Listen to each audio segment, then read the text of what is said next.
Hello everyone, welcome to this video. तो इस video में मैं आपको बताऊंगा कि how to write a motivation letter, because a lot of people have been asking me how to write a perfect motivation letter. So I will discuss the main points that should be like what should be in the motivation letter and what are the main things that you should research before writing your motivation letter. And at the end of the video I will also attach 2 motivation letters of the scholarship holders. So for that I have prepared a small presentation, so let's go towards it. Okay guys, so let's start with the presentation. First let's start with the introduction of motivation letter.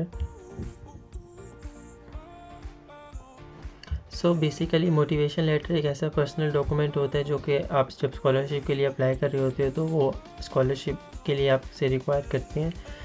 Basically उनका main purpose ये होता है कि वो आपका passion, purpose और एक ये चेक करना चाहते हैं कि आप इस स्कॉलरशिप प्रोग्राम के लिए फ़िट हैं कि नहीं है. तो सबसे पहले हम देखते हैं कि इम्पोर्टेंस ऑफ मोटिवेशन लेटर क्या है, कि मोटिवेशन लेटर से उनको हमारे बारे में क्या इन्फॉर्मेशन मिलती है. पहली चीज़ तो ये है कि आपके करैक्टर के बारे में पता चलता है. आपके मोटिवेशन लेटर से उनको पता चलता है कि आपकी पर्सनैलिटी क्या है, आप डिटरमाइंड भी हो कि नहीं इस चीज़ के लिए, कि आप अगर सेलेक्ट होते हो तो आप क्या अचीवमेंट लेकर आओगे अपने अंदर और सोसाइटी के लिए.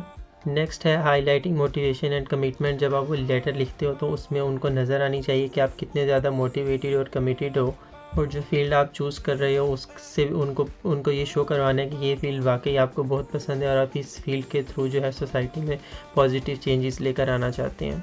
Next, differentiating from other candidates. मैं इसीलिए सजेस्ट करता हूँ कि जो आपका मोटिवेशन लेटर है वो आप खुद लिखें, क्योंकि अगर आप चैट जीपीटी से लिखवाएंगे तो इस तरह और भी काफ़ी सारे लोग हैं जो चैट जीपीटी से लिखेंगे तो उनको इतना ज़्यादा डिफरेंस नहीं नज़र आएगा. वो कहेंगे सब ने सेम ही लिखा हुआ है, सेम फॉर्मेट के ऊपर.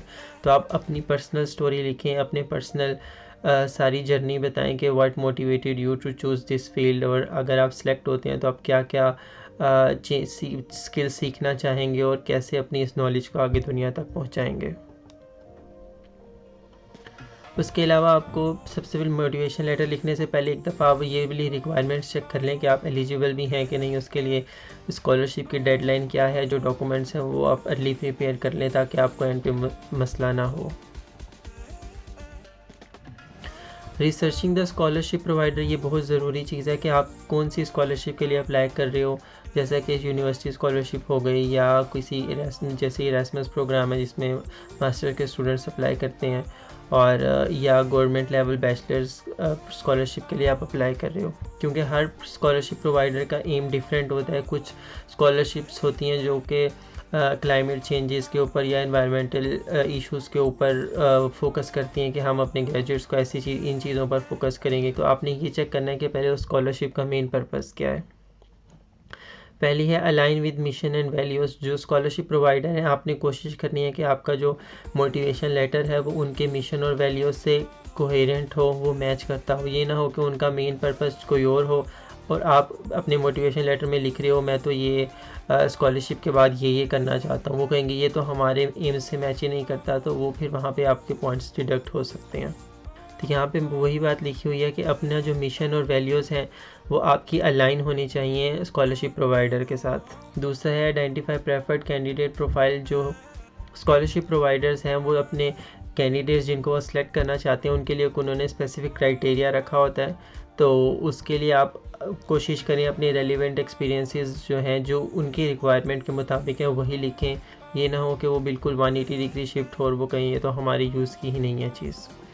तो थर्ड चीज़ इसमें जो आती है वो है टेलर योर मोटिवेशन लेटर. जब आप अपना लेटर इनकी रिक्वायरमेंट्स के मुताबिक लिखते हैं ना तो उनको पता लगता है कि वाकई ही स्टूडेंट ने रिसर्च की है कि हमारे एम्स और मिशन क्या हैं.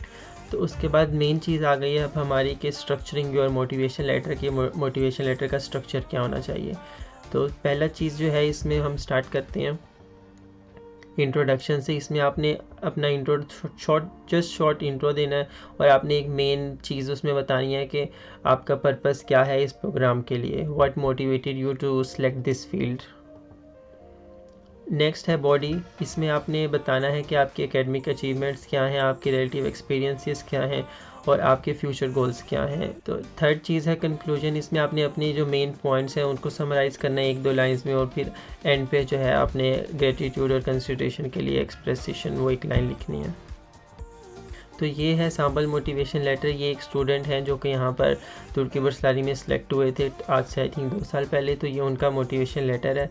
तो इसको अगर हम थोड़ा सा देखें तो उन्होंने शुरू में पहले अपनी एक स्टोरी बताई है, उसके बाद उन्होंने ये जो सेकंड पैराग्राफ है इसमें उन्होंने अपनी हिस्ट्री बताई है, अपने एकेडमिक रिलेटेड अपनी क्या क्या उन्होंने किया हुआ है। तो थर्ड पैराग्राफ में वो बता रहे हैं उनके फ्यूचर गोल्स क्या हैं। तो फोर्थ पैराग्राफ में उन्होंने बताया हुआ है कि like why he is interested in Turkiye Burslari, तो उसके रिलेटेड उन्होंने कुछ लाइंस लिखी हुई हैं। तो इस वीडियो के लिए इतना ही। Thank you so much for watching this video and stay tuned for more upcoming videos.